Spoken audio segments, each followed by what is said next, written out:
नमस्कार। अमेरिका और चीन चाहते हैं कि मोदी इस बार प्रधानमंत्री ना बने और रूस चाहता है कि मोदी ही भारत के प्रधानमंत्री तीसरी बार बने।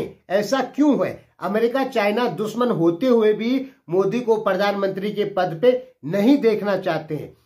देखिए, ध्यान में रखिए, इंदिरा गांधी के बाद यदि किसी ने सबसे ज्यादा अमेरिकी प्रेशर को किनारा किया है तो वो है नरेंद्र मोदी। इंदिरा गांधी भी कहीं ना कहीं अमेरिकी प्रेशर में आ जाती थी, लेकिन नरेंद्र मोदी अमेरिकी प्रेशर में नहीं आते हैं। आपको ये चीज दिमाग में रखनी होगी।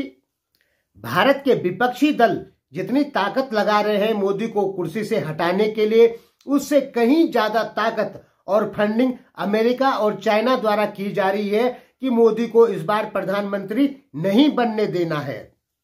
भारत में सबसे ताकतवर प्रधानमंत्री अगर कोई हुआ है तो वो थी इंदिरा गांधी, और मोदी जो है उससे भी ज्यादा ताकतवर प्रधानमंत्री हमें नजर आते हैं।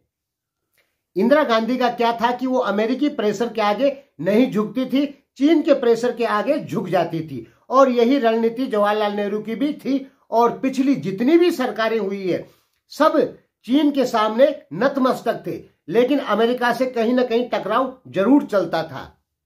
नरेंद्र मोदी से पहले क्या हुआ कि जो अमेरिका ने चाहा वो भी भारत ने किया, और जो चाइना ने चाहा वो भी भारत ने किया। कह सकते हैं कि चाइना के सामने तो भारत नतमस्तक ही रहा है। हाँ, अमेरिका का जवाब जरूर भारत ने दिया है, लेकिन उतनी ताकत से नहीं दिया जितना कि मोदी दे रहे हैं।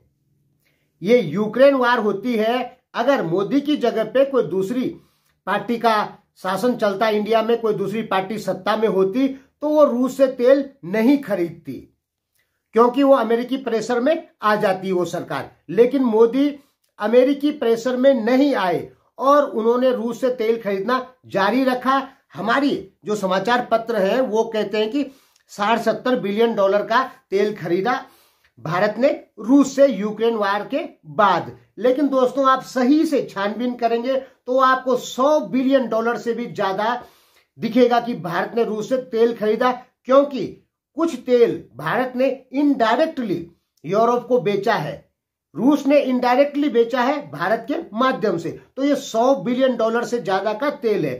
यानी रूस को वार लड़ने के लिए जो पैसा चाहिए था वो भारत ने रूस को दे दिया। यानी सबसे बड़ी मदद कर दी भारत ने रूस की, क्योंकि रूस को वार लड़ने के लिए पैसे की सख्त जरूरत थी। अमेरिका ने उसके 300 बिलियन डॉलर जब्त कर लिए थे। तो सीधा कह सकते हैं कि रूस इस वार में अभी तक टिका हुआ है। किसकी बदौलत? भारतीय पैसे की बदौलत। जो भारत ने रूस से तेल खरीदा उस पैसे की बदौलत। और अमेरिका यूक्रेन वार में लगभग हार गया। देखिए, यूक्रेन तो एक बहाना है, असली टकराव रूस और अमेरिका के बीच में है। तो वहां पे अमेरिका कहीं ना कहीं हारता हुआ नजर आ रहा है रूस के सामने। इसके पीछे भारत का पैसा ने बहुत काम किया। अगर ये पैसा रूस को नहीं जाता तो रूस इतने दिन नहीं टिक पाता वार में, या अब तक एटम बम गिरा दिया होता। सीधा आप ये समझे कि रूस अच्छे से जानता है कि मोदी ना अमेरिका के दबाव में आएंगे न चाइना के दबाव में आएंगे, इसलिए रूस को मोदी ही चाहिए 2024 के बाद भी। ध्यान में रखिए, अमेरिका ने पूरी ताकत लगा रखी थी 2005 से कि हम भारत और रूस का संबंध कैसे भी तुड़वाएं। इसलिए आपने देखा होगा कि 2005 से और 2014 तक रूस से बहुत कम हथियार खरीदे भारत ने। लेकिन मोदी आते हैं तो फिर बढ़ जाता है, कुछ ज्यादा खरीदने लग जाता है रूस से भारत हथियार। यानी सीधी बात है, रूस को हर हाल में मोदी चाहिए और अमेरिका को मोदी नहीं चाहिए, क्योंकि अगर मोदी के अलावा कोई दूसरी सरकार रहती है यहाँ पे तो वो अमेरिकी प्रेशर में काम करेगी और वो चीन के प्रेशर में भी काम करेगी। यानी चीन का भी कहना मानेगी और अमेरिका का भी कहना मानेगी। मोदी ने क्या किया? ना अमेरिका का कहना माना ना चीन का कहना माना। चीन चाह रहा था कि भारत बॉर्डर पे किसी भी प्रकार का सड़कों का जाल ना बिछाए, लेकिन मोदी ने बिछा दिया वहां पे। यानी चीन के सामने हम लड़ने की स्थिति में खड़ा हो गए। और ये किया मोदी ने, जिससे कि चीन बहुत ज्यादा बौखलाया हुआ आपको दिखाई दे रहा होगा। कभी अरुणाचल प्रदेश को अपना कहता है, कभी इंडियन ओशन में कब्जा करने की बात करता है। ऐसा क्यों? क्योंकि ये सब नरेंद्र मोदी की वजह से हुआ है। मोदी ने साफ क्लियर किया कि हम वही काम करेंगे जो भारत हित में होगा, न हम चीन का कहना मानेंगे न हम अमेरिका का कहना मानेंगे। पहले अमेरिका भारत से अपने काम करवा देता था, प्रेशर डाल के चीन भी करवा देता था, लेकिन आज ताकत नहीं है ना अमेरिका की और न ही चाइना की कि भारत पे प्रेशर डाल के भारत से कुछ अपना काम करवा दे। आज न चीन भारत से कोई काम करवा सकता है प्रेशर डाल के, और न ही अमेरिका करवा सकता है। इस कारण ये दोनों शक्तियां चाहती है, चीन या अमेरिका, कि इस बार मोदी को प्रधानमंत्री नहीं होना चाहिए। कोई दूसरा प्रधानमंत्री बनता है तो वो फिर चीन और अमेरिका के दबाव में आ जाएगा। भले ही चीन और अमेरिका कितने भी दुश्मन हो, लेकिन उन दोनों को भारत में मोदी नहीं चाहिए। एक कमजोर सरकार चाहिए जो चीन और अमेरिका का कहना मान ले। सोचिए, भारत ने कहा कि हम सारे हथियार खुद ही बनाएंगे, विदेशों से नहीं खरीदेंगे। इससे क्या होगा? भारत जब खुद हथियार बनाएगा तो ज्यादा ताकतवर होगा और चीन से लड़ने की क्षमता हमारी बढ़ेगी। यही चाइना नहीं चाहता है, क्योंकि चाइना का विजय रथ यदि कोई रोक सकता है तो वो केवल भारत ही है। चाइना को महाशक्ति बनने से यदि कोई रोक सकता है तो वो भारत ही है। अमेरिका नहीं रोकेगा। अमेरिका क्यों रोकेगा?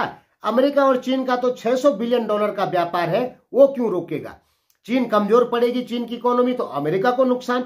अमेरिका की इकोनॉमी कमजोर पड़ेगी तो चाइना को नुकसान। तो इस बार ध्यान रखिए, मोदी यदि चुनाव हारते हैं तो ये पूरे भारत की हार है और चीन और अमेरिका की जीत है। और मोदी दोबारा प्रधानमंत्री बनते हैं तो ये चीन और अमेरिका की सीधी हार है।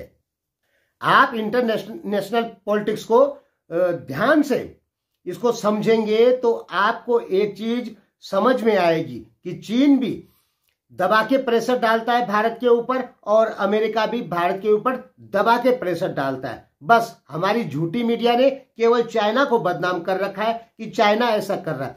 अमेरिका भी ऐसा ही कर रहा है। अमेरिका तो ऐसे 70 सालों से कर रहा है। चीन अब इंडियन ओशन में आ रहा है, लेकिन अमेरिका तो 70 साल से इंडियन ओशन में बैठ रखा है। 35 सैन्य अड्डे हैं अमेरिका के इंडियन ओशन में, जिनमें 1,40,000 सैनिक तैनात हैं। सोच लीजिए। अब अमेरिका को भी डर है कि इंडियन ओशन में चाइना ताकतवर होता है तो हम फिर इंडियन ओशन में वो सब कुछ नहीं कर पाएंगे, क्योंकि भारत को तो वो दबा देता है अमेरिका। लेकिन चाइना भी अगर इंडियन ओशन में आ जाता है तो क्या होगा? अमेरिका के लिए प्रॉब्लम हो जाएगी। इसलिए क्या किया जाता है? भारतीय मीडिया में फंडिंग की जाती है चाइना के खिलाफ। हालांकि मैं ये नहीं कहता कि चाइना कोई दूध का धुला हुआ है, वो भी इंडियन ओशन पर कब्जा ही चाहता है। इंडियन ओशन भारत की जगह समझ लीजिए, उससे भारत का प्रभाव होना चाहिए, लेकिन उसके लिए लड़ कौन रहे? अमेरिका और चाइना। तो इस बार मोदी का जीतना काफी जरूरी है। धन्यवाद।